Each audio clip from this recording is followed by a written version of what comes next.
చాలా చాలా వీక్ అయిపోయినారనమాట. పూర్తిగా కొంచెం దూరం కూడా నడవలేకపోతున్నారు. సో అలాంటి సమయంలో ఇంకా మేము హాస్పిటల్కి తీసుకెళ్ళాం. ఆయనను ఐసీయూలో అడ్మిట్ చేశారు. అయితే లంగ్స్లో వాటర్ ఫామ్ అయిపోయింది కాబట్టి నడవలేకపోతున్నారు. అండ్ లంగ్స్లో టీబీ అటాక్ అయిందని చెప్పారనమాట. చాలా క్రిటికల్గా ఉండినారనమాట. సో ఆ టైంలో మరి పాస్టర్ గారికి ఫోన్ చేసి చెప్పానండి.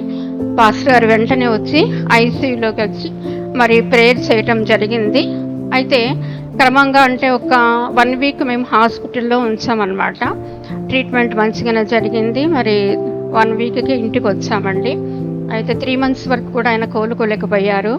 ఆ 3 మంత్స్ తర్వాత మేము చాలా భయపడ్డాం అన్నమాట. కోలుకుంటారో లేదో ఇంకా అన్నట్టుగా చాలా భయపడ్డాము.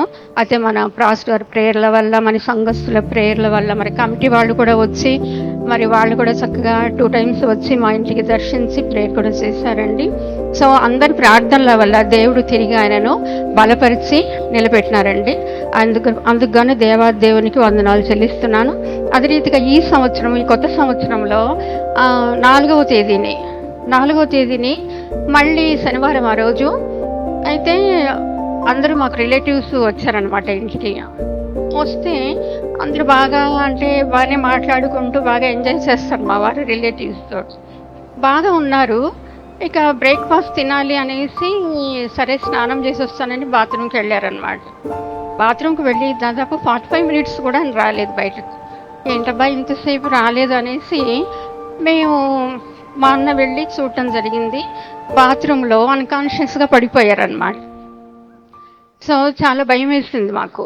అదేంటి అంత బాగా మాట్లాడి ఉన్నారు కదా, ఇంతసేపు అలా పడిపోయారు ఏంటనేసి అందరు కలిసి ఆయనను బయటకు తీసుకొని వచ్చారు. కానీ అసలు మాట్లాడటం లేదు, పలకటం లేదు, చూపు కూడా అలాగే నిలబడిపోయిందనమాట. అసలు ఎంత ఇలా చంపలు వేసి కొట్టినా కూడా ఆయన పలకటం లేదు. చాలా భయం వేసింది. ఇంకేంటో అయిపోయిందా ఏంటి అట్లాగా అలాంటి పరిస్థితి, అలాంటి ఆలోచన వచ్చింది మాకు. సో వెంటనే అంబులెన్స్కు ఫోన్ చేసి ఇంకా రెమెడీకి హాస్పిటల్ అడ్మిట్ చేశామన్నమాట. అడ్మిట్ చేసి అక్కడ వాళ్ళు మరి ట్రీట్మెంట్ ఇచ్చారండి. ఇచ్చిన ఒక 1 అవర్కి ఆయనకు మెలకు వచ్చింది. అంటే అన్కాన్షియస్లోకి వెళ్ళిపోయారనమాట. ఒక్క 5 మినిట్స్ అట్లాగా ఉండింటే కోమాలోకి వెళ్ళిపోయేవాళ్ళని చెప్పి డాక్టర్స్ చెప్పారనమాట. సో 1 అవర్లో దేవుడు ఆయనకు మళ్ళీ మంచి కాన్షియస్లోకి నడిపించి క్షేమంగా ఇంటికి నడిపించారండి. ఆ సమయంలో మేము ఎంత టెన్షన్ పడినామంటే ఆ టెన్షను నిజంగా చాలా అసలు అందరం కూడా వచ్చిన బంధువులందరూ కూడా చాలా టెన్షన్ పడిపోయారనమాట. సో గొప్ప దేవుడు అలాంటి పరిస్థితి నుండి కూడా మా హస్బెండ్ను తిరిగి కోలుకునేటట్టుగా చేశారు. కాబట్టి ఆ దేవాది దేవునికి వందనాలు తెలియజేస్తున్నామండి.